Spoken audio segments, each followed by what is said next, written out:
Oh, that transition was perfect. I'm getting better and better at it every single week. Good morning, good afternoon, good evening, and good night, wherever and whenever you are in the world. If you are looking for the place to be this Wednesday evening, look no further. You found it. We've got 4 million of you guys checking in. We got an ulti page, we got a douchey, we got dark sandwiches. Also, big love to I Have the Meats, who got a follow before the stream even started. I was sitting here editing layouts and doing all this fun stuff, and I just see a little blip where it's like, I have the meats, 2S17 has followed. So that's efficiency. Meats, welcome in, Meats. I love to see it. Dude, that is a fantastic emote, just petting the meat. Not making the obvious joke, not going to use the word. We're petting, we're engaging, we are not rubbing, because that would be a bad joke. So, Douchey sent me hee hee hee. Oh, what's up, Saunders? Saunders was. Did you make it back in? Are you back in Ohio yet, or are you still traveling? Saunders and I actually just met up not too long ago. We had some barbecue, and my tummy hurted really bad after, but Sonia is built different apparently, so she didn't have any stomach ache issues, but I did. I was fucked up after that after that barbecue for some reason, which is really weird because it's a really well-known barbecue place. I don't know, maybe I just got a bad cut, or not saying it was the barbecue, it might have been something else that I ate, but yeah. Enjoy my meat. Sonia is the goat, a goat and a half. So we are back at a new time. In case you guys didn't know, Drew's got to do churchy youth ministry things at the church with the youth ministry. So starting on Wednesdays, I help out at my church in the evening. So we're going to be moving Midweek Hang up for a little bit. But now with this earlier time, that means that all of our East Coast friends can get in a little bit earlier, and most of our guests can come in a little bit earlier and get to bed and get in at a decent time, so they're not like waiting up till 9 or 10 when it's around bedtime. So I'm all here for it. You guys have to let us know how you feel about the new start times, but for right now we're thriving, and we're going to be starting at this new 5:30 time. And I am joined, as always, on the desk by some amazing individuals. I'm going to unmute myself. We're going to transition over on Def and Unmute. There we go. Watch this transition. Let me get to the chat. I'm so thankful for editor mode. There they are. Welcome into LazyBear. First time around. Welcome into the desk, and welcome back to Miss Ulti Page, who is jet setting and rave dancing her way through 2024. So we were actually just talking about Lost Lands before we got on. So you're heading out to Lost Lands. That's exciting. I But yeah, am, yeah. Whoa, third time I'll be there. We skipped a year last year, but it'll be my third time going. And there's no place like home when you're stomping away to music with your friends. indeed. So Bear, do you go any music festivals? I have not had the chance to. I'm dying to, and I'm sure Nick would love to take me to one. But Mm-hmm. yeah, hopefully sometime in the future. But I have not had the chance. I'm getting the feeling that we need to do like a Mechanyx meetup at a music festival. Since Paige, you I'd have be down for that. the Ooh, experience. I'll defer to your judgment on which one we should actually go to. But it's sounding like we all need to yeah. pop some festival cherries. That's a terrible joke. I said it in my head and it sounded a lot better, but as it was coming out, I'm like, oh god. So anyway, welcome into Lazy Bear Gaming, our Thank you, amazing thank you. chef extraordinaire and content creator over at Brick City, our honored guest. He took some time out of his day. He streamed a little bit earlier today, was on the Apex grind, was doing some Final Fantasy 14 stuff, and now he's here. So how you holding up, sir? Doing real good. Doing real good. We got some rank tonight after as well, so the Apex grind doesn't stop. The grind doesn't stop. Yep. BCE grind has been the BCE Apex team is just built different. Y'all are always streaming, always representing. I always see the tags where it's like rank grind with BCE, and then Pee Wee will jump up, and it's like rank grind with BCE. So, and then Nick will Yep. be on, and it'll be like rank grind with BCE. Well, no, Nick is just like phasing all the time. But yeah, it's like y'all coordinate your stream announcements. I really dig that. So. Yeah, how do you guys have any tournaments coming up or anything exciting coming that No, way? we don't right now. With ALGS going into its final land, Mm-hmm. uh, Challenger Circuit kind of came to a halt already. So it's a lot of the teams who advance to try to get into Pro League.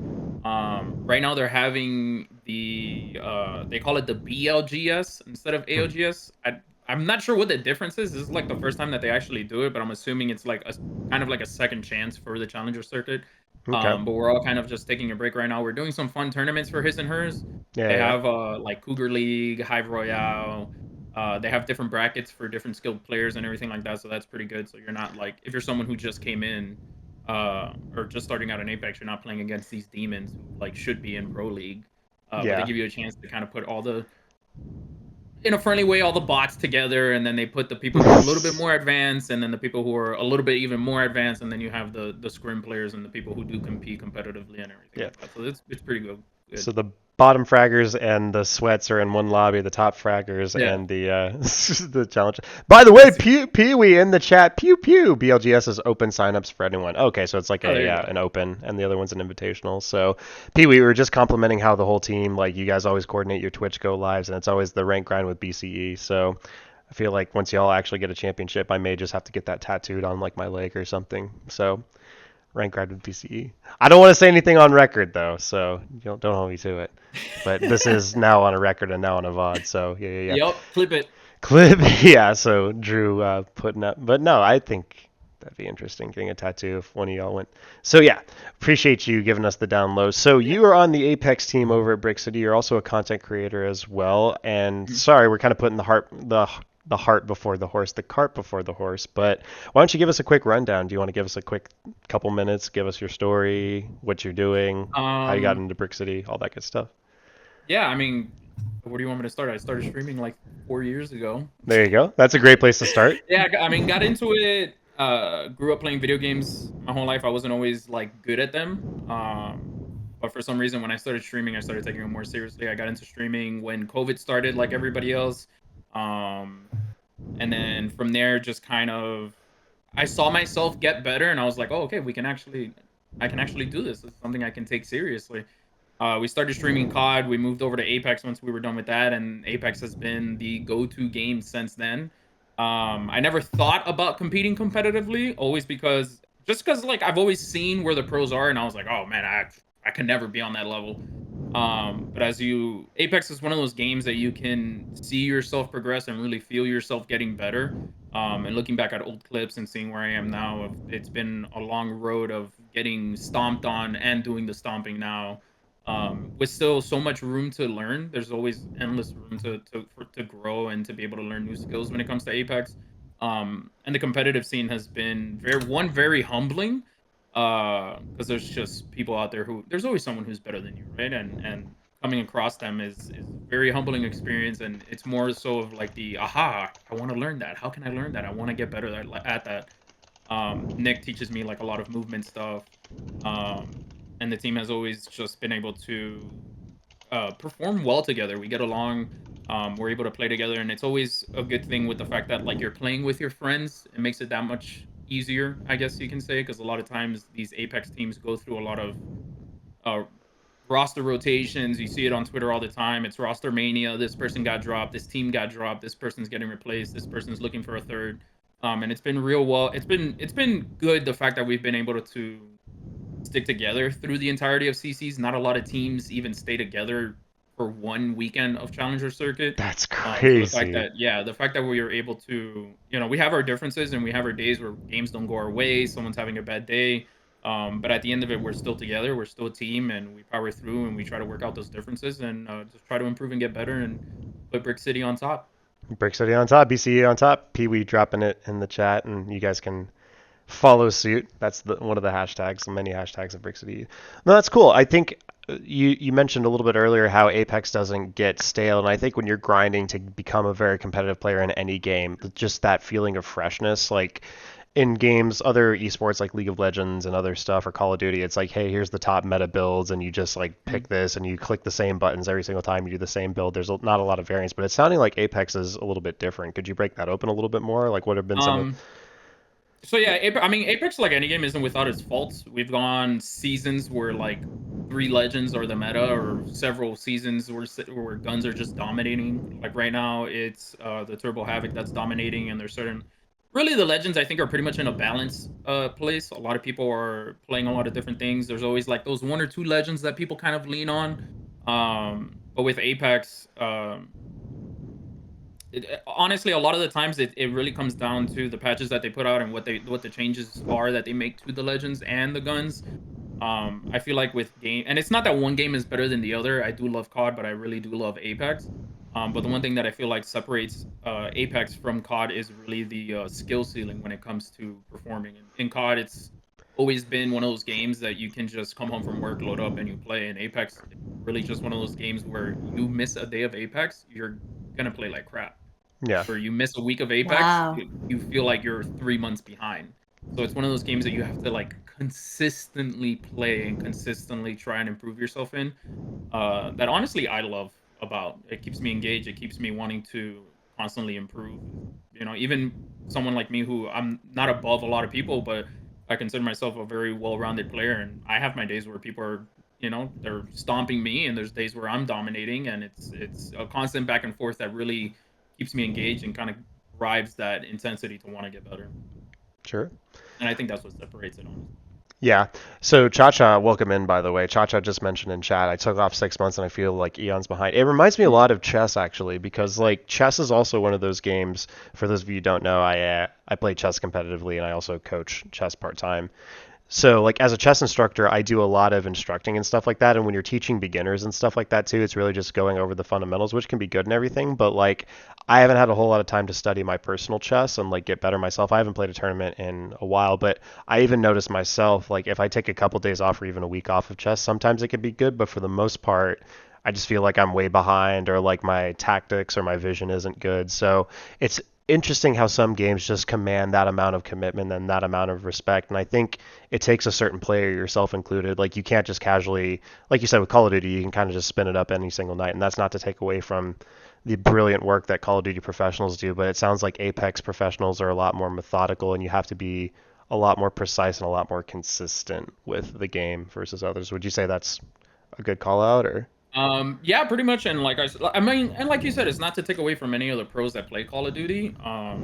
Obviously that's a whole different breed on its own. But the main takeaway is that like when you load up a game of COD, in my opinion, you can get on and just chill if you really wanted to. And with Apex, it feels like there is no chill at all from start to finish. Like it's just and Apex is a BR, right? COD also has a BR, but it also has your multiplayer option. So like if you don't want to just high stakes and play something that's just based on RNG the whole time, you can just load into multiplayer, play with the guns you want, load up with the squad you want, and just hang out and play a few matches and log off. And Apex is like 100 miles an hour from the get-go, no matter what you do. Yeah. So yeah, Meats is also saying that they took a whole season off and they were starting to hate the game, but now I'm getting back to it. That's like so universal. If that's I think that's something that we should teach all athletes, not just like esports athletes, but like I think we are so keen on like getting to championship Sunday and like competing at the highest level and stuff like that, but and we we don't stop to appreciate like the incremental build that happens every single day. So like a lot of people are like, oh yeah, getting day by day is cheesy, or getting better day by day is cheesy, but really I think that's the mentality that you need to foster, and that's the healthy mentality versus like constantly beating yourself up when you're not performing at like a championship level and you've only been playing like a couple weeks or something like that. So very, very good call out. Snails, thank you for the lurk. And Cha-Cha also said pubs and ranked are as sweaty as the other. So yeah, when you got pubs and ranked and they're both equal levels of sweat, then you know something competitive is going on there. So yeah, something that I think about, I have been kind of in the esports space as more of a coordinator, organizer, event planner, as opposed to, I have gotten involved in the mechanic stuff before, but I never kind of got involved into competitive gaming. But I come from a competitive athletic background, and I feel like there is kind of this very delicate balance with when you're trying to get good at anything that you're doing, where if you are going out and you are grinding every single day, you're going to improve in some ways, but you can kind of get into this like bubble almost of, you start to get frustrated with something that used to be fun, or you have trouble kind of breaking out of ruts a little bit. And by taking a little time to step away, you can kind of come back to it with a fresh mindset. But, if you take a few weeks off of practice and then you go meet up with the rest of the team, you're going to be a little rusty, but you're going to be able to keep up. But then, you go a year without practicing and all of a sudden you kind of feel like you're starting from square one. So it's this very kind of delicate balance of, I love this thing is fun to me, but now maybe I've gotten to the point where it's almost not fun anymore because I'm not seeing the progress I'm wanting to see. I am falling into different patterns, and that very kind of delicate balance of taking enough time to kind of break out while not totally falling away from it. It's a very, very, very kind of delicate balance there. Yeah. Yeah, I think you hit on basically the law of diminishing returns. So at a certain point, like you're gonna improve rapidly and stuff like that, but at a certain point you're gonna start to teeter off and that sort of thing. But by Bear's own admission, it sounds like Apex isn't that game. Apex always has something to give or something to work on, and maybe that's a mentality thing on his part. Maybe not every player does that, but if that is the case, then I admire your mentality and your headspace, Bear, to like chase after even the smallest thing and just improve those little micros and still get as much joy out of that as the first time that you really got into the game. So. I mean, honestly, like one of the biggest things is have another game to play. If there's one game that you really really love, that's fine. But have another game to play on the side, because I have almost over 4,000 hours on Apex, but there's a bunch of games that I really really enjoy on the side. Like, yeah. Wow. Let me run that back. 4,000 hours of Apex Legends. 4,000. Ooh. And that's nothing compared to like day one players who have over 10K hours. That's I got very very late into the game. Not too late. I'd say we're in season 22. I got in season 11. But yeah, I play Apex every day, and I don't think I can't remember the last time aside from like taking vacation time where I'm off on a trip where I am forced away from the game. But having other games that I play in between kind of really, it really does help that whole mentality of like, this game is frustrating me. Okay, let me just load up COD. Let me go load up Final Fantasy. Let me go load up Destiny, or even go play on a single player game and chill on some Red Dead. Like, yeah. That was going to be my next question. My next question was going to be, what is your I need a mental break, I need to just like chill and enjoy video games for right now? Is there a certain game right now that's speaking to you? I am knee-deep, and this is, I wouldn't say it's Pee-wee's fault, but she did get me into it. It's Pee-wee's fault. I give her, He won't say it, but I will. I give her the credit for it because she talked to me about Final Fantasy is the game right now that I'm like knee-deep into. And she brought it up to me like months ago. We never got around to it. And then we finally got into it, and I just can't put it down. Is this your first Final Fantasy, or is this one of many? Wow. Which one did you start with? I have to know. 14. With 14? Okay, I've never played a Final Fantasy, so I'm always curious to hear like different people's kind of entry points into the season. There was a whole bunch of like remakes and remasters and stuff recently that a lot of people got into, but 14 seems to be having a bit of a moment right now. Yeah, and it's the I've always been, they call them jock gamers, which is essentially like sports games and shooters. And that's all I've ever played. So if you would have told me, hey, you're gonna enjoy this MMORPG, this like fantasy game, and I would have called you crazy, and I just can't put it down. My, how the tables have turntabled. Let's get caught up on chat. So, Cha-Cha, I noticed you said you do extensive training, or I did extensive training for Taekwondo. I also did sport Taekwondo for multiple years and have gone to national tournaments as well, so I know what all that's about. So to catch you guys up, in Taekwondo, it's not just like sparring or forms or stuff like that. You have like mobility, you've got to stretch every day, you've got conditioning, all this other stuff. So yeah, in the way that Apex has all these little micros or these things that you have to get focused on, Taekwondo is very, very similar, so I could definitely see the analogy there. Dilly checking in from the United of the Kingdom. That's from Paige's camp. She's doing a little happy dance. We love to see it. Love Dilly. My good luck charm. And indeed, not even here on Community Cup Day, showing up for the other one. So in case you guys didn't know, Dilly has been a free agent, the free agent of free agents for Mechanyx Community Cup, and so much so that we actually named an award after him. The MVP award for Community Cup is now called the Dilly Award. Cha-Cha said, I have 8K hours. Also, Meets chiming in with which Final Fantasy is the best. 7 is the best. That is correct. I have a strong case for 8 being tied for first, but 7 is generally acclaimed to be one of the best, followed closely second by Final Fantasy X. And then I have no idea how many hours in Apex, but I played 23.6K games. Do you guys remember back in the day in Call of Duty, like when we were in high school, or at least when I was in high school, we would measure like playtime in a matter of days, and if you had anything above 10 days, it's just like, bro, you were in no life at Call of Duty. And now we're talking about you have 4K, 8K hours and stuff like that. That's like a whole year. 8,000 hours is like 300 days. That's close to a year that you've spent in game. So I tapped since I'm not doing much, just doing some Dragon Ball FireZ. Very nice. Well, Dilly, we appreciate you being here. So we could talk on and on and on about Apex, but the real thing that I want to talk about is that food, brother. That good, that Bear special. The sandwiches, the thing, this, that, and the other. We were just talking a little bit before stream about how I was watching, or both watching the show The Bear, and we have LazyBear. So we have the real life Bear, and Bear's like, no, like Carmi's actually a chef. I'm like, no, you're a chef too. So like, tell us a little bit I gotta about. watch that show. Everyone tells me it's so good. I It gotta is watch it. As somebody who's worked in the service industry, it is the closest that I've ever gotten. Like there have been scenes in there, and I can show you some of them where I've literally like locked up and be like, this is exactly like how work used to be. And so it's super duper real, and it gives me chills. So, but Bear, tell us about the food. How'd you get into the food scene? What's the story there? So my parents. So I'm Hispanic. My parents are Cuban and Puerto Rican. And my mom's always done all the cooking and everything. So food has always been a very big part of my life. And I've always spent a lot of time in the kitchen with my mom as a kid growing up. But I actually didn't start cooking like myself because mom takes care of you, and there's no better meal than mom's meal. Yeah, mijo, you're so skinny.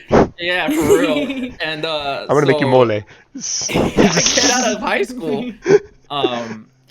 school. I started taking fitness like very, very seriously. My brother did the same thing. My brother's older than me. He did it first. And my mom would help him with prepping his meals. So when I got into it, she was like, no. I'm not cooking your 6 meals a day. You're going to do that yourself. And I was like, I don't know how to. Mira. At the time, the best I could do was like, I can cook you a bomb breakfast. You know what I mean? But like prepping vegetables and chicken and steak and all this stuff. And my parents weren't always like, oh, steak's got to be like, my parents eat steak well done. Like, I don't judge them for it. I'll judge everybody else for it, but I won't judge my parents for it. So there was never like this, like food was a big part, but culinary wasn't, you know what I mean? I didn't know what it meant to have a proper steak or these individual ingredients that went into things. So when I started getting into fitness, I started cooking all my own stuff. Meal prepping was where it got started. And then a couple of years later, I discovered smoking.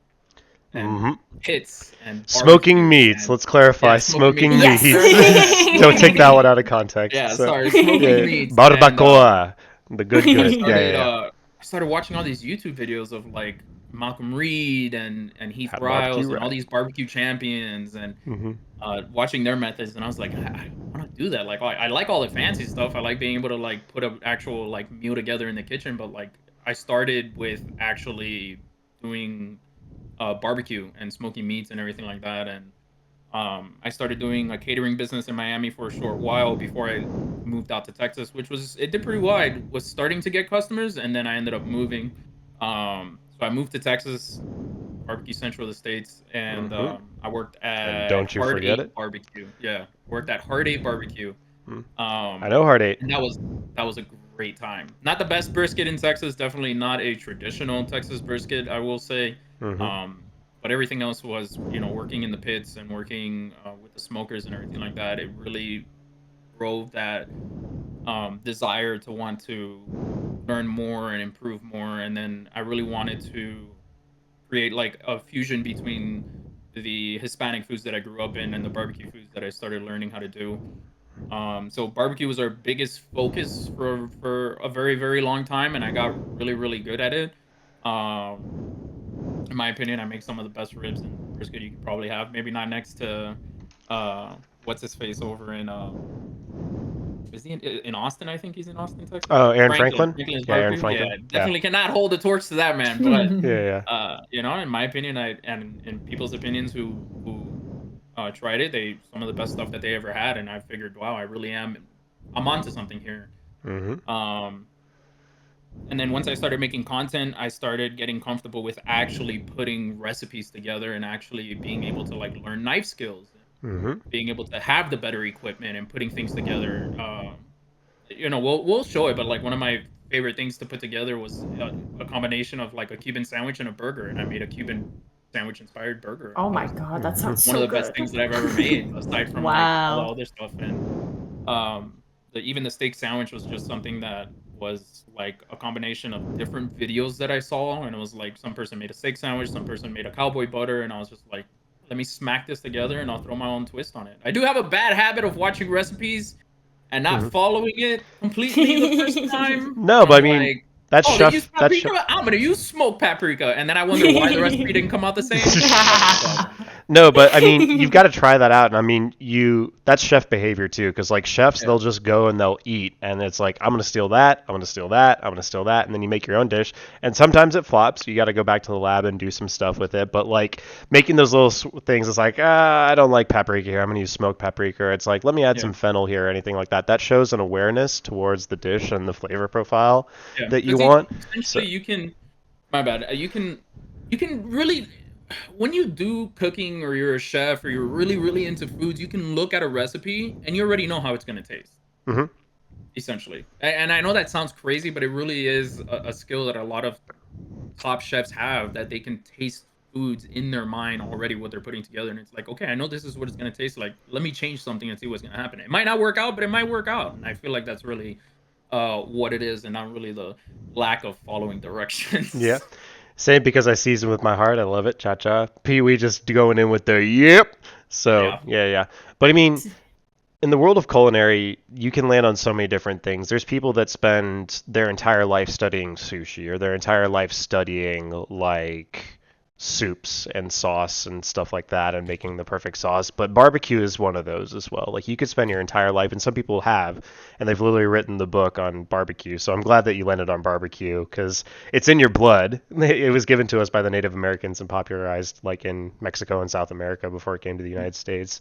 So it's like in your blood, even though Puerto Rico and Cuba are not South American, they're Caribbean, they're in the island. But actually, I don't want to explain my culture. Can you confirm that? Are you It guys is, considered yeah. South American or Caribbean? No, no, we're considered Caribbean. Yeah. So Yeah.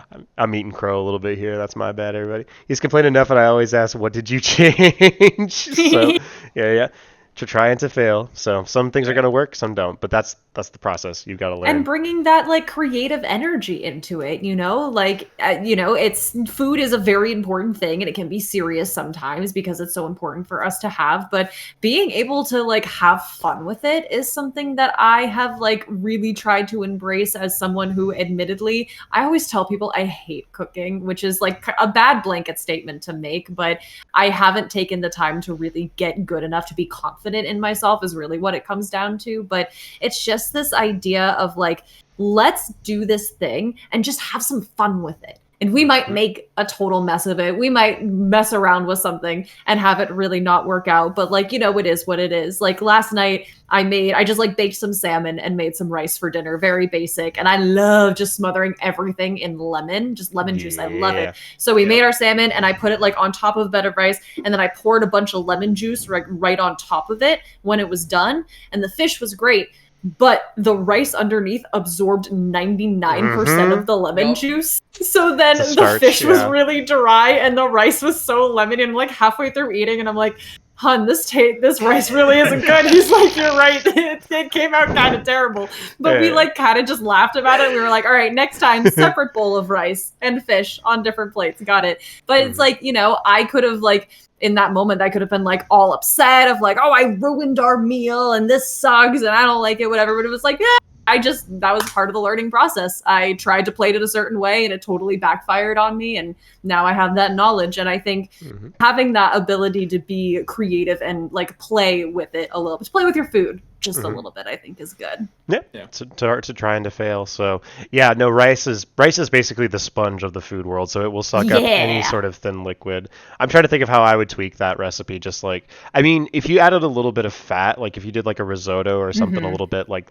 sort of thing, fat has a tendency to stay on your tongue. And so the problem with lemon and why it is so like such a sharp taste is because it's acidic, and the nature of this acidic flavor is that it kind of pierces into your tongue and it hits those taste buds and stuff like that. So if you can coat and you can get a good mouthfeel, or if you can coat the mouth with something like some fat or something that's a little bit thicker, then a lot of that lemon is going to get washed out, or it's not going to penetrate, and you're not going to get that like really zesty lemony flavor. I'm Bear, learning so much already. Yeah, there you go. I don't know, Bear, how would you tweak it? Honestly, to save rice that was just doused in lemon, I'm honestly not even sure. I feel like in my mind, so like you're better than me on that one, Paige, because like if it was me, I would have felt like the whole meal just got ruined. Like I don't know why it is like that when it comes to me, but it's like when something I feel like when something for me completely throws it off like that, it just like for me it like ruins the whole experience, and I hate that, and I try to work on that. That's come with practice for me, though. In those that's moments, come with practice. I find it real hard. One of my biggest things is finding ways to save a dish. Yeah. You know what I mean? I feel like that's one of the things that I want to learn and wanting to get better at is like how do I save this? Like I don't understand. Like what can I add? What can I take away? Or how I can't. You can always add. You can never take away. Agreed. And that's the biggest thing. You know, unless you're making stew and you put too much salt. Throw in a potato. Yes. Yep. I learned that. Or some sugar. Oh, true. Yeah, you throw in a potato, it'll soak up all the salt. Not all of it, but it'll make it less salty. But potatoes, bread. There's a couple different things that you can use to soak up like extra salt.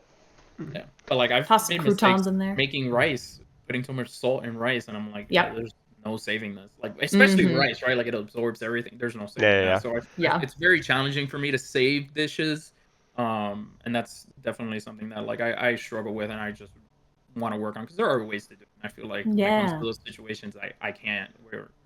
And funny enough, people are always like, "Oh, why don't you try like a cooking?" I'm like, for this specific reason, like people who do that can save their dishes on the fly. I stand back and I'm like, "This is ruined. That I messed up. That's it." There's no. Absolutely. So chat, we have a challenge for you guys. As you're going along, tell us your favorite dish and what you've cooked, and I can tell you if any of the people present have cooked it, and we'll see like what the most complex dish is that one of us has prepared. So catching up on chat, you are your own worst critic. Absolutely. Cha-cha, I agree. I'm the same, especially when you pay good money. Yeah, a lot of people will like dive into like these really, really good ingredients. They're like, I'm going to get this primo ingredient.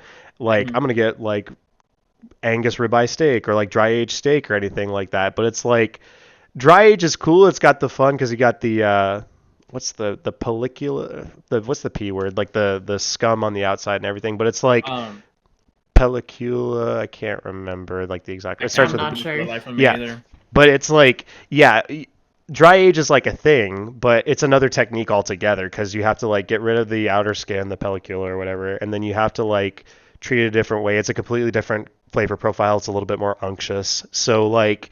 You can't just buy a cut of dry aged steak and expect it to be as good as like a non-dry aged steak or like a really good cut of steak because they're two completely different ingredients. And so one costs more. People think it's like, oh, this is just going to be instantly more flavorful. It's like, no, it's a completely different preparation technique and it's a different flavor profile. So yeah, but you'll be surprised. I think that one of the first things that you do or when you go to stage in like a restaurant, so in case you've never like worked in the service industry before, hi. My name's Drew. I don't have an extensive experience in the service industry, but I've helped my friends with pop-ups and stuff like that, and they've kind of given me the rundown. Whenever you want to like work in a really, really hoity-toity restaurant, you do what's called a stage, and a stage is basically like you go and you work and you try it out. You try out them, they try out you to see if you'll be a good fit. And what you do is you basically show up on your stage, and the chef will tell you one of a couple different things. He's like, hey, we've got a catering menu, or we've got a catering date. You're going to be, chopping celery and filling this Cambro full of like celery or pesto or something like that for this catering gig. Or you could do like, hey, you're going to shadow this cook or this person on their station to get a feel for it. Or the third one is the mystery basket. Mystery basket is basically like, hey, I have these three ingredients. They're in this basket. You have access to the entire pantry. Go cook me a dish right now. You have 3 hours. And so like, it's one of those things where it's like, I can't just go to US Foods or I can't go here or there and just source like a really, really good cut of meat. I need to like work with what I've got right here. So a mark to me of a good cook or a good chef is just like being able to do those very, very basic things and making a really powerful, flavorful dish with not a lot of money or not a ton of money for ingredients. So when I was learning, I made gravy from scratch from B&G, and I would either make it salty or flour. I started putting it over a easy tag on top to fix it. Yeah, absolutely. Gravies and roux. Interesting. Yeah, flour, salt, and water, or flour, salt. You basically make a roux, flour, salt, butter, and those are fun. Smothered chicken and homemade garlic. I need a lot of patience for those. Roux, yeah. And roux and stuff is just patience. It is, and a lot of low heat. The minute that you turn it up is the minute you burn. It's like, all right, start over. So. But when you get it right and you use that as base for like a good gumbo or a good jambalaya or a good mac and cheese, that's just primo. Smothered chicken and homemade garlic and herb mashed potatoes or pepperoni and steak rice, and that's what about to create is if I get okay. Chicken. Wait, now I'm picturing a pepperoni steak. Yeah, peppered steak. Peppered. I said pepperoni. That's my peppered steak. Yeah. I think peppered steak. I think like Wellington with like that nice little crust, or like a brisket with that nice little bit of crust on the edge. You just got to be mindful of pepper because it is a very sharp flavor as well. So you just got to make sure that your ratios are good with like your spice mix. But pepper is a really good like barking not like woof woof, but like it creates a very good bark or a good sort of coating on the outside of meat. So that's good. I've learned recently about white pepper Mhm. and about how it can give you some of that like pepper quality to it, but it doesn't like ka-chow the same way that Good black stuff. pepper Yeah. sometimes does. it's I good actually stuff. can, when I cook at home, I cook with no black pepper. I found it upsets my stomach actually, which Yeah. it's like, okay, of all the things that are going to upset you, it's like a base seasoning. It's kind of unfortunate, but I have found that white pepper has been a good substitute for that sometimes. Absolutely. All the flavor, none of the crunch. That's what we used to say. Pink Himalayan salt, too, is one that a lot of people don't know about, but pink Himalayan salt is a good salt substitute. It's got lower sodium, so it's a good one. And it's like, I don't want to say the flavor profile is any different, but it's a little bit lower on the sodium and it's pink, so it comes in a little pink. So if you want to be a fancy bougie bitch, you can do pink Himalayan salt instead of regular iodized salt. Or my famous loaded baked potato soup. Okay, soups are their own art. I've never gotten really good at doing soups and She puts sauces. famous in quotes. Listen, this soup, its ingredients are as basic as it can get, but it is everything. Like, Yeah. Wow. it's amazing. She made it for us when we came out to visit Nick in February before I moved. Uh-huh.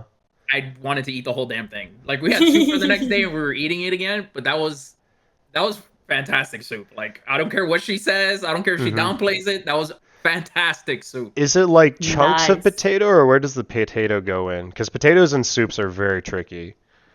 I don't want to speak on her recipe, so I'll let her Okay, type it in. chef, chat. prepare, Yeah. present your dish in the chat by descriptive notation. But chef, On tonight's episode of Chopped. oh, so Chopped. Yeah, Chopped was built on the idea of the mystery basket. So that has been a tale of its time. Another thing that they like to do in France, and one story that I heard, Gordon told me this story. They would have like people come in from all over the world because France is like one of the places you go to train if you really want to like cut it as a chef. You've got guys coming from like Le Cordon Bleu and these really, really prestigious cooking schools, and they're like, they got their whites on, the Cordon Bleu crest on it and everything like that. And then the head chef will be like, make me scrambled eggs.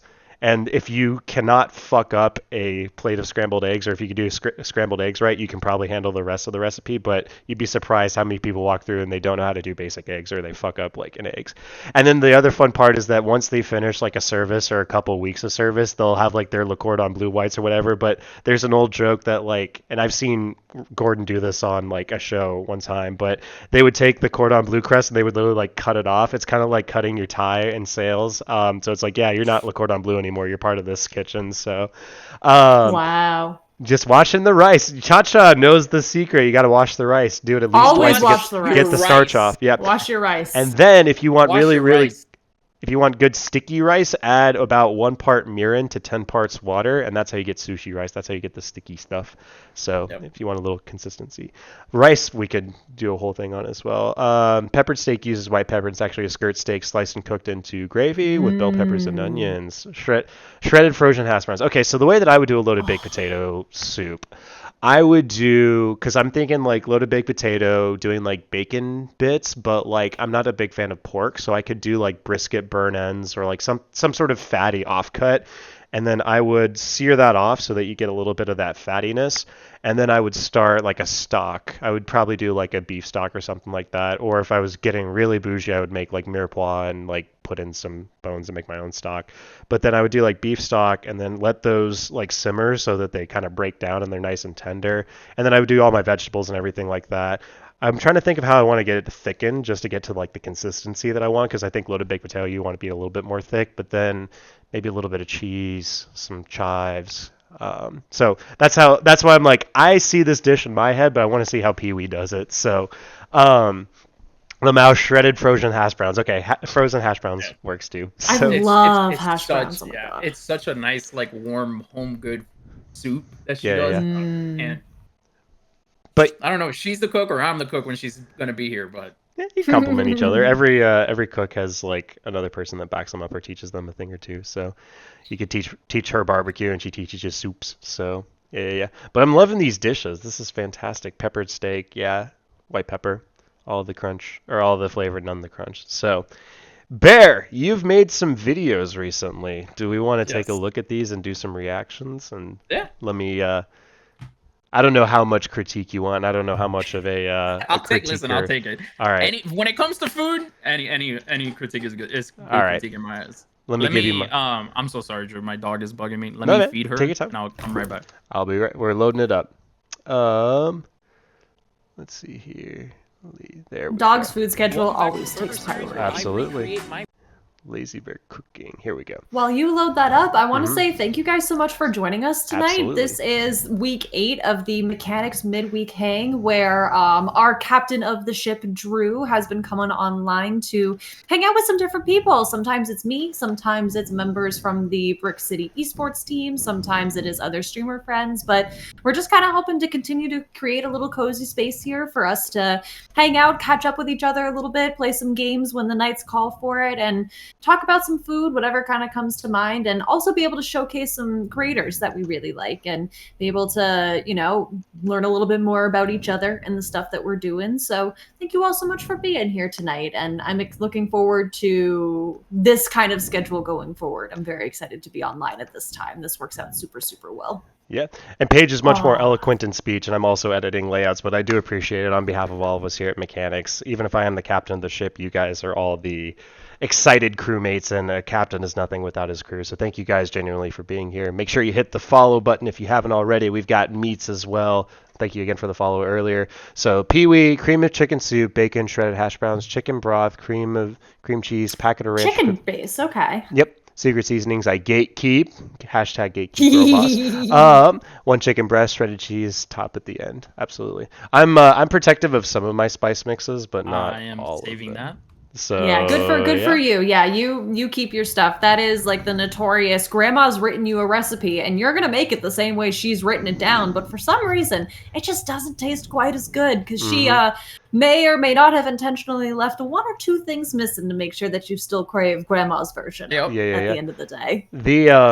There's a really sweet headstone that I saw recently. There was like a grandma who passed away, and she put her cookie recipe on her headstone so that everybody could like have her cookies even after she passed away. So that was really, really cool. So good. Bear, you already have the recipe. Okay, yeah.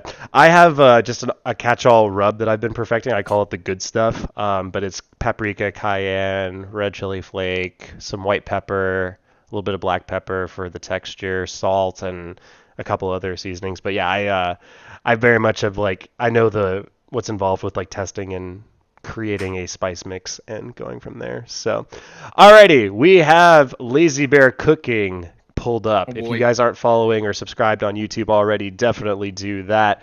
We are going to be doing that. Also, let me stream this to Discord so all of our friends can watch. We're almost at 1,000. Yeah, almost at 1,000. Make it happen. 908. There's at least 10 million of you guys watching right now. If 92 of you guys go subscribe right now, he will be at 1,000. So do your thing. And then let me, because this is going to maybe mess up the layout a little bit. So I'm going to move this over. Can you guys see the stream and everything? Yeah. All right, cool. So I'm going to bring Bear over here and recrop him. And we do the transition. Doop. So Bear, your videos, where would you like to start? We can start from the bottom up. Started from the bottom, now we're here. So we can see the... I mean, this is a good one to start on, 181. Oh, Cha-Cha, if you're looking for good spice mixes, the plug that I have from inside the industry, Spiceology. Spiceology makes some of the best seasonings and rubs and stuff that I've ever worked with. All these barbecue guys, hey, here's some Spiceology Nashville hot chicken. It's not enough in this thread. But yeah, Spiceology, they are the vetted, tried and true. So... starting at the bottom, 181K out of the gate, brother. Well done. Sheesh. I don't know why, and we'll let's just watch it first. Okay. Yeah. I don't. We are watching. So there's our guy. Is the Cuban. Oh wait, it's YouTube is being YouTube. Hold on. Let me see here. YouTube. There we go. What you doing? Let's make some burgers. Let's make some burgers. Okay, so tell me about this kit real quick. So this is the Ninja Grill, but you also got like a convection fan on the front. Break this down for me. So that's actually the wood fire oven or whatever they call it from Ninja. It's essentially like their smoker, but it's not really a smoker. It's more of a smoke infuser type of smoke enhancer type of thing. You can smoke in it. You can like do ribs and you can do brisket, which I have not tried. Just because the videos I've seen of them, it just doesn't come out right. I've done wings in them and they turn out pretty good. But Mac, essentially thanks it so much just for the follow. has a little hopper on the side. It's like a 10-in-1. It does air frying, baking, smoking, dehydrating. But it has a button that you press and it'll activate the actual like to burn the smoke pellets that it has, and then it essentially just circulates it in there. And it adds smoke flavor, but it doesn't really like smoke the meat, so you're not gonna get like a nice smoke ring on anything that you're really doing. Yeah. And it's just a small hopper. Like when I mean it's a small hopper, I mean maybe half a cup of pellets. Yeah. Which, I mean, half a cup of pellets will still do it. Mac, also thank you for the follow. I thought I was following, but guess not. No worries. Yeah, that's interesting. Yeah, adding a little bit of smoky flavor is good too. You've got like liquid smoke and everything like that. But to share a barbecue secret that a lot of my friends use, smoking a brisket for like 12, 15 hours, you can impart too much smoke. So what a lot of people will do is they'll smoke for a couple hours, get a ring on it, and then they'll finish it in the oven. So it sounds like that's what this is kind of doing. You impart just a little bit of smoky flavor, and then you can finish it out in the oven, or in this case, you grill off. So it's kind of cool. This is a catch-all. It's because it's like I have a grill, but I also need to buy a smoker. But this like does both. So yeah, it's a air fryer. You can get the flat top attachment and use it as a flat top if you wanted to. Yep. It's a good like all around thing for someone that's like living in an apartment and you can't have a grill on your balcony. You can have this. Yeah. Brioche bun, excellent choice, except no substitutes. Always. No stick coated pan, it looks nice, so you don't have to coat it. Got that sizzle, good Maillard reaction, got the browning there. Smash burger, I like it. Have you seasoned this? Or you're about to, I imagine. This is like cooking ASMR right now. We have the birds chirping in the background. We have those sizzly sounds. I could listen to this all day. Caramelized or onion on the top. I haven't done it personally, but I can see. Because then it gets cooked. I cannot stand raw onions. I'm a cooked onion girly. I guess I do so much volume, or I like do so many caramelized onions that I just like par them, or I'll cook them over on the side, take them off, and then cook everything else. But cooking it in the thing. Because then it kind of infuses into the meat itself too. Yeah. Tell me about your sauce. Just a basic like mayo mustard, ketchup. Yep, a little bit. A little bit of relish or pickles, whichever one. Both will do just fine. The burger sauce. That's really Thousand Island, but burger sauce. But everybody calls it burger sauce. Well, some burger sauces actually have like a little bit more to them, but a lot of it is very similar to Thousand Island. So, very, very good. Excellent. Plate up. Arugula. I don't accept lettuce on my burgers.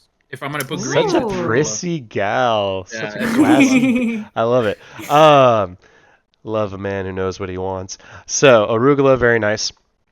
Get a little bit more texture. Lettuce has a good texture, but arugula, I think when I eat arugula, I get like the little stems, and you get to like kind of break them down in your mouth and stuff like that. So it's a different profile. Love the grill marks on the top. You didn't char the bun, but you still have that kind of like grill grating and stuff like that. So I really like when my buns look like that. So all around good stuff.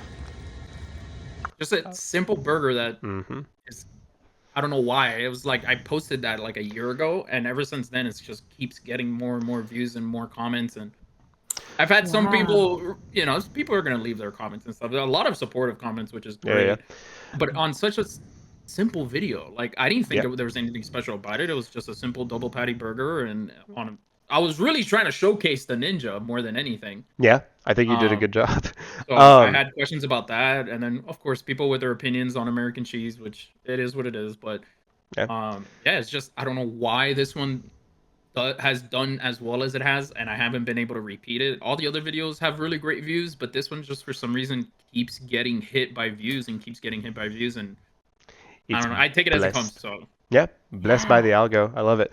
The algorithm is so strange. It just will pick one thing, and it's never the one you expect it to be. You're like, you're going to post it, you're like, this is going to be the one. And then you post a few, and you're like, maybe I should post this, and that's the one. That just takes off for some reason, and everyone loves it. It's a mysterious business. Yeah. And in my opinion, I've posted way better videos than this one that I'm just like, I can't get it to hit like this. Yeah. So, I don't know. The tell for me, what I really like, this was obviously taken after you made the dish.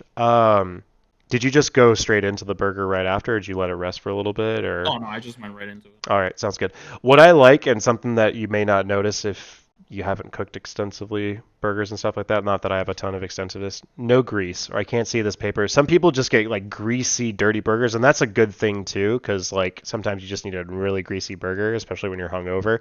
But the fact that your paper here is clean, there's not a lot of grease runoff. That tells me that like your cook was good. There's not like a lot of excessive fat or anything like that too. So I feel like the flavors are going to be balanced. You're not just going to be overwhelmed by that torrent of like fat and stuff like that too. Yeah. How nitpicky do you want me to be? As much as you want. Okay. One little thing here. This little stem sticking out, I would just stick it in. That way it doesn't poke. It's not a big deal, dude, but like from a plate of standpoint, just having... presentation, yeah. Yeah. But I feel like that now I'm being kind of like a prissy bitch myself, so it's like, yeah, that's really nitpicky. But like if I was really looking the plate up, it's like that'd be one thing. All in all, 15 out of 10. That looks like a great burger. I would eat it. I'd eat it. I'd enjoy the heck out of that burger. Absolutely. So on to the next one. We're just going up. This is your Cubano burger. This is the Cuban sandwich burger. Wow. So real quick, if you want to pause. So after the Ninja, I finally got a Weber because I couldn't like afford an actual like big grill smoker or anything. So I ended up going with the Weber and then got this flat top plate off of Amazon. From like a very small like Amazon business that was selling it. It was like, and it's thick like steel. Damn boy, he thick. They like you can tell that it's handcrafted and they made it themselves and it's a small business. They didn't even offer like, and it's just gonna sound bougie, but it didn't even come in Amazon Prime shipping either. Like I had to wait for this thing. Yeah.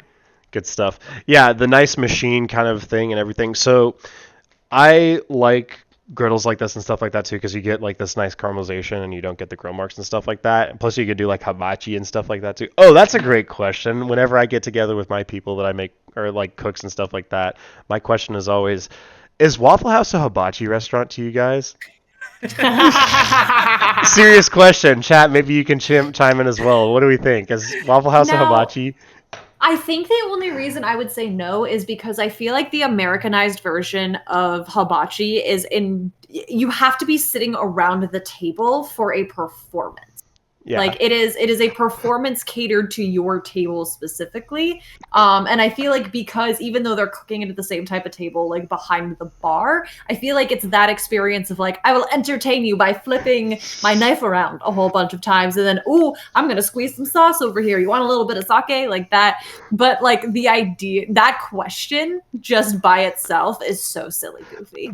Paige, Waffle House can be entertaining. There's stuff that happens. I mean, it's not for your table. It's the whole, but I've been to Waffle House a number of times and I've been entertained. You get dinner and a boxing match all that's what I'm saying. It's dinner and a show. Exactly. Yeah. So Speaking of hash browns, oh my god, they're loaded hash browns. Mm-hmm.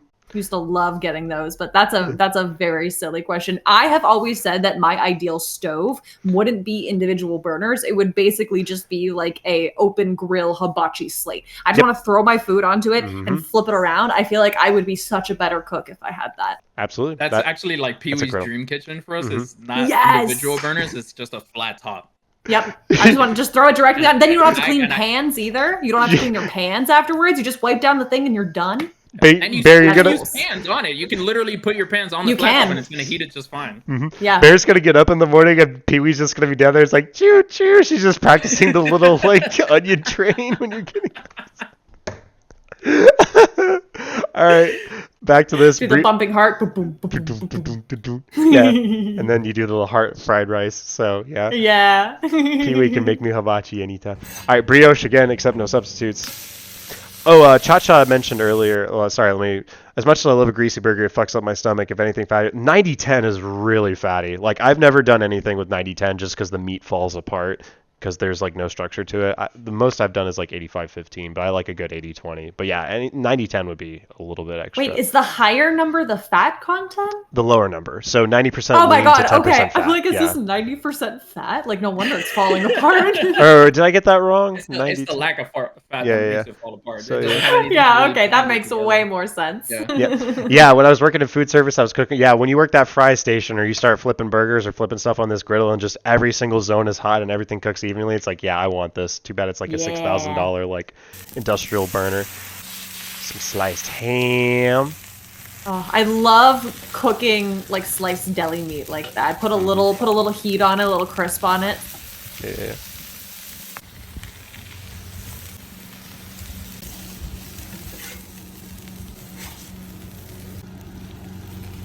Pulled pork. Yeah.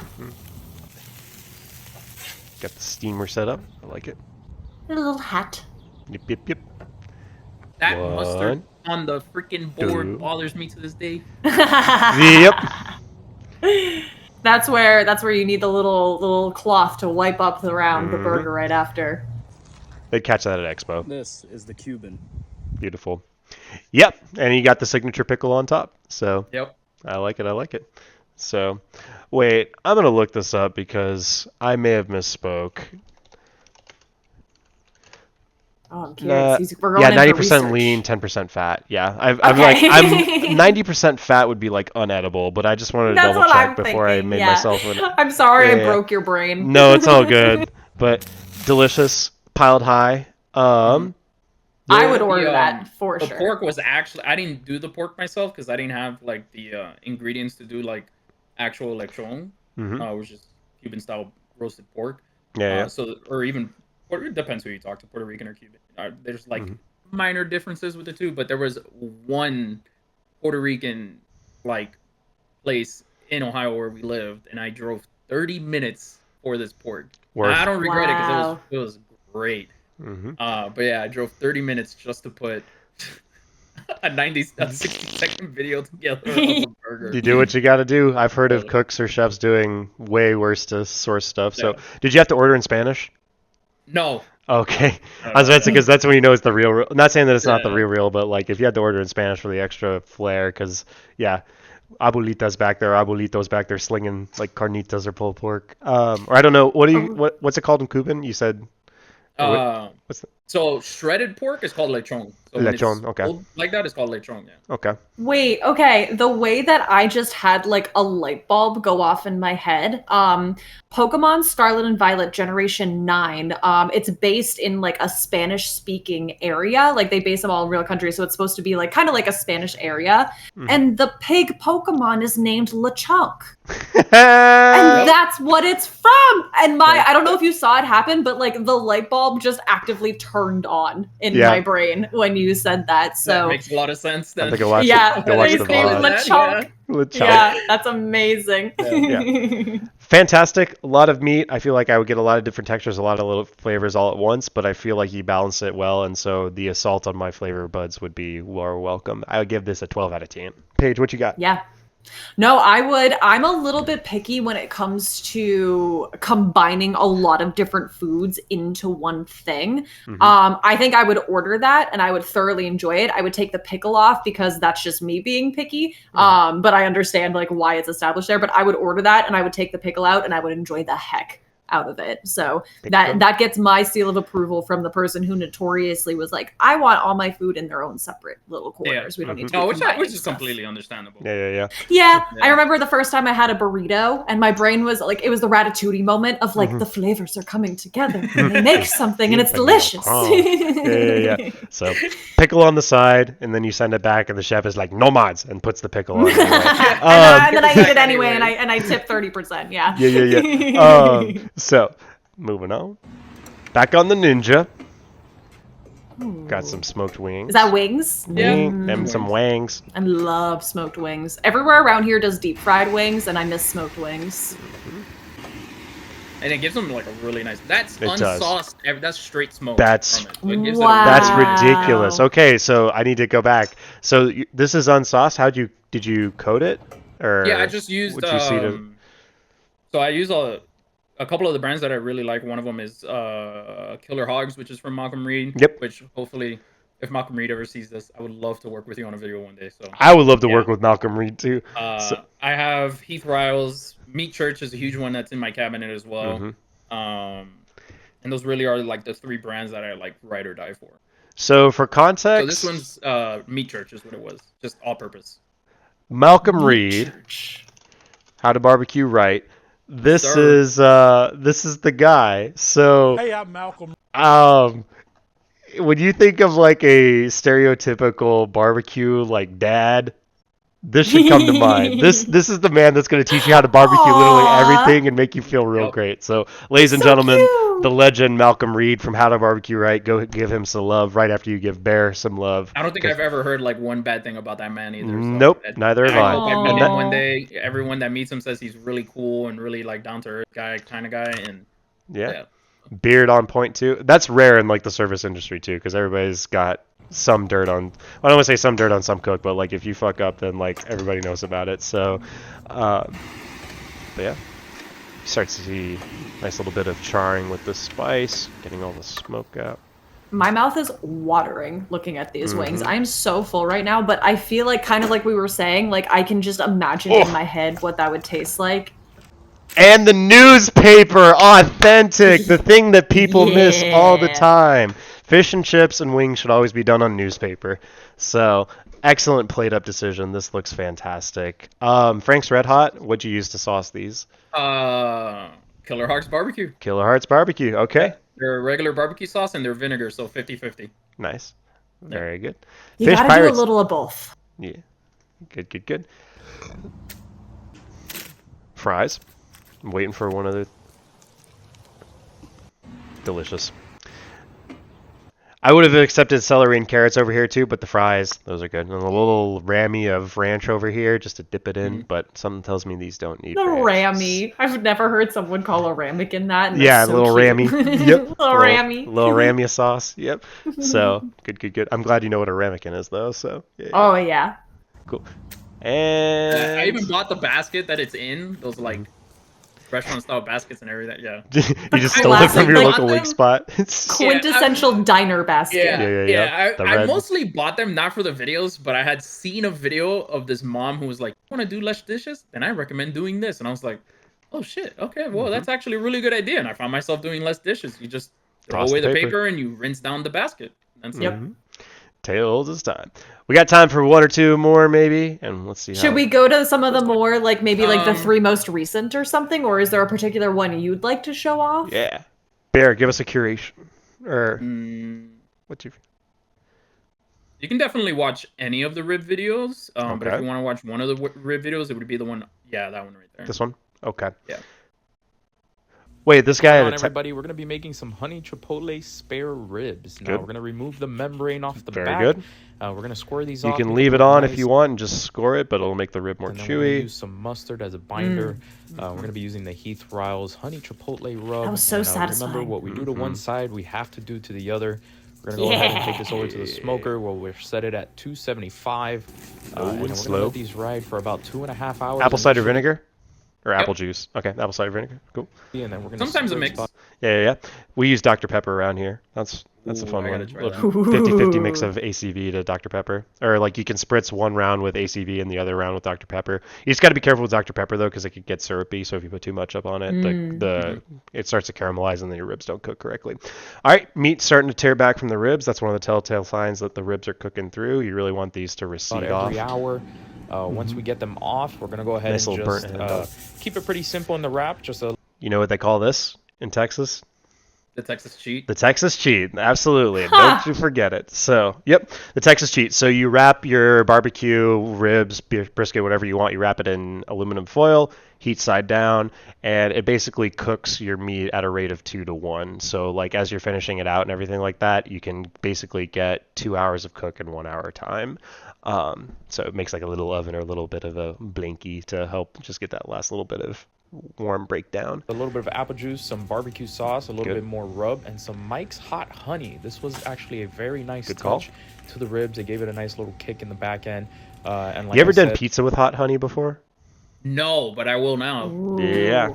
I will now. Don't say I never did anything for what you. we do to one side, we do to the other. And then we're going to throw these back on the grill for about another hour just to finish them off. We're going to go ahead and drain Beautiful. them, throw some more sauce so it can set in. We're going to bring them back inside where we're going to go ahead and cut them up. Look at that tearaway, dude, especially on this bottom one. Just like, Where we're gonna go ahead and- sheesh. Yeah, that right there. That's what I like to see. They're just like sucking right up. Cut them up and enjoy for dinner. These were It's a good smoke ring, too.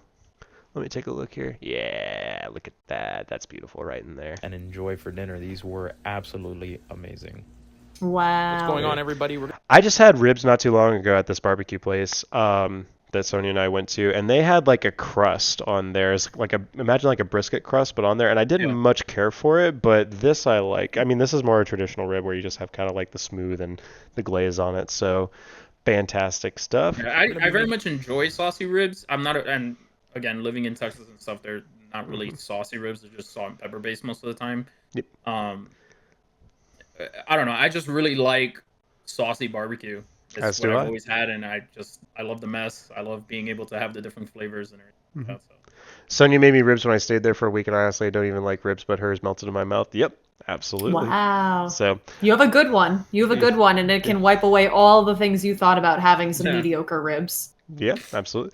We like our beef ribs down here in Texas too. So I'm not the biggest fan of pork, but yeah, some beef ribs. I saw a lot Texas. of places don't follow that kind of steps in wrapping it or anything like that. They just leave it in the smoker until it's done, and by the time you get it, it's not really as nice and juicy rib. Yeah. It's very just crusty, and the meat kind of just thins out a little bit. It doesn't actually kind of stick together like that how it does there. So you're getting like this flat spare rib, which is why people tend to not like spare ribs, because they're like, oh, there's a lot of meat. You got to bunch up the ribs and make it cook that way. You cook something in one direction, it's going to cook in that direction. When you bunch up the ribs before you put it on, the meat's going to bunch up together and you're going to get a nice fat rib. Yep. Yeah, it's one of those things. Barbecue gets really subjective when it comes to texture and stuff like that too. Like Dragus was just commenting in like the Brick City food chat, and he was talking about like, oh, like brisket falling apart, that's a little bit overdone. I'm like, I don't know that it's overdone. Like, I like my brisket a little bit more fall apart, but some people like it a little bit more thick and chewy, and ribs are the same way. Some people just like fall off the bone. Some people like a little bit of bite, or you got like a little bit of chewing to it. So I personally like to chew my barbecue just a little bit. I don't want it to just like fall apart, but there's something to be said for like melt in your mouth kind of barbecue. Especially in that video, you'll see that like I take a bite and the rib will come off the bone. What's going on, everybody? We're gonna be making some wings together on the Ninja like a lot of people like mushy ribs, and a lot of people like the fact that they pick up a rib and it just falls off. What's going on? Perfectly fine. For me, I want to be able to bite through it, and I can see my bite mark. That's where I was going, dude. Great might think like my thought. Yeah, with ribs, you should just take it off the bone. It'll come off. Perfectly yeah. It should just look like it should be like a cartoon where you just see like an imprint of your teeth, and it's like a little bit of a round there. That's to me the perfect cook for a rib. So I don't have a smoker in my house, so I managed to make a fall off your bone oven ribs. Yeah, don't sleep on the oven. The oven is the unsung hero of barbecue as far as keeping like a consistent temp and getting a consistent cook, aka the one thing that every barbecue cook hates, and that is maintaining heat. When you could just put it in an oven and get a consistent heat for 8-12 hours and not have to tend to fire, that's you count your blessings there. So very, very good. All right, let's do one more to round it out. The Meat Church Texas Sugar Pork Rubs. It has Texas as the name, so I'm drawn to it. Well, and you'll see the key difference in this one and the ones that I did before. So this is like actual like Texas style dry kind of ribs, like completely two different ribs, and you'll see it when I slice into it. It's just two different types of textures going on. I like the big Tex with the Dia de los Muertos skull. That's kind of fun. Texas sugar. Looks good. I bought it, so let's try it. We're gonna go ahead and season both sides of these ribs, and then we're gonna let it sit for about 15 minutes. Let that rub sit in. Good. And then we're gonna take it over to the smoker where we have it set at 250, and we're gonna let these ride for about 5 hours. We're not gonna be wrapping these at all. This is a straight cook through, and what that allows is. Did the ribs stall? Like, are you getting a stall? No, not at all. Okay, so because usually when you see pulls and stuff like that too, that's the meat stalling out, or at least that's what I see on my brisket. All this is a straight cook through. God, good night. Hold on. How are you getting? Did you just the juice? And this is like, are you almost at the end of the cook here, or like this halfway through? Or I would say that's about halfway through. That is a juicy rib, my friend. Yeah, and for halfway through, straight cook. That's like that's a sweaty rib. That that looks like me after I got out of the sauna. So yeah, that's a juicy rib. What that allows is for a nice outside crust, but on the inside we're gonna have a real nice. Yes, Lord. Exactly what we were going for. These were amazing ribs. This rub was absolutely. Yes, look at that teeth mark. Perfect. Yeah, so this is what I mean, right? Like the last video, you can see like. If you like actually look at the texture of the ribs, it's very different than the last one. Like this one actually looks like inside kind of looks more that the fibers are kind of split more. And this is what I call like restaurant quality ribs. Where you get them and they kind of dry on the outside, but somewhat a little bit juicy on the inside. But those were kind of like a little bit more overdone than I would have. it was just very fortunate that that bite kind of happened the way I wanted it to. Yeah, I mean, I would have to taste it, but that doesn't look overcooked to me. I feel like that's just the right consistency or the right texture that I would want. So I love that. Cool. Alrighty, and then we'll wrap it up. And a nice little tag at the end. I love it. Yeah, shout out to Pee Wee for making that. She made that for me. Yo, shout That's outs great. to Pee Wee. So we'll go ahead and stop, and I'll switch back over to this view. Bear, thank you so much for. Of course. Sorry, I stopped sharing. I'm trying to there we go. Okay. So now we look good. So Bear, thank you so much for being here. Thank you for taking time out of your day. We've had an amazing hour and 12 minutes. Where can people find you? Tell us where we can follow you.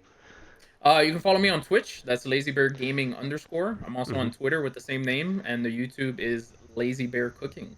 Beautiful, beautiful. So give him all the love. He's got amazing cooks. It passes my vibe check. Everything was at least a 10 out of 10, averaging a 13.6748 out of 10 across the 3 videos that I watched. So fantastic, sir. I would love to eat your cooking.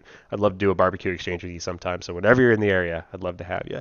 So we are going to get a raid together. Let's see. Bear, do you have anybody in particular that you want to raid as our guest? I'm not sure who is on Put me right on the now. spot, but A lot of big Apex streamers are on right now.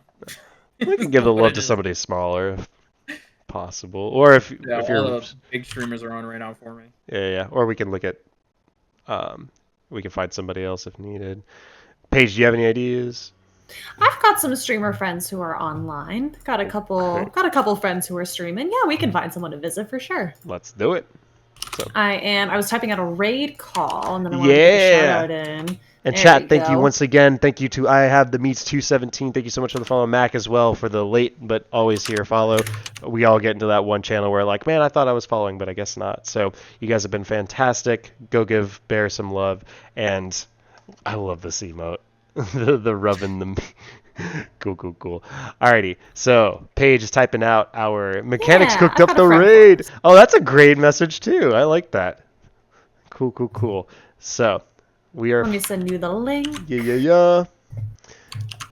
And This is someone that I've done some different events with on Twitch. I have a friend who hosts events on a monthly basis, and this is someone who's been in a lot of these events with me. Real sweet guy. I like it. We'll pass his Paige's vibe check, then I will be all here for it. So we are going to go raid Waffles for Chumps, which is a fantastic name. I like them already. So chat, we do this every single Wednesday. We're going to be back at 5:30 next week with some amazing stories. Might have some cool stuff to show you with our good friend Eric from Brick City Esports, otherwise known as Talking Buffin. Paige might also be there, might not. She might be getting ready to go off to get lost at Lost Lands, but if you're there, we'd love to see you. And yeah, be sure to give Waffles all the love. We love you. I've been Drew. You've been amazing. And let's kick down Waffles' door. Bye!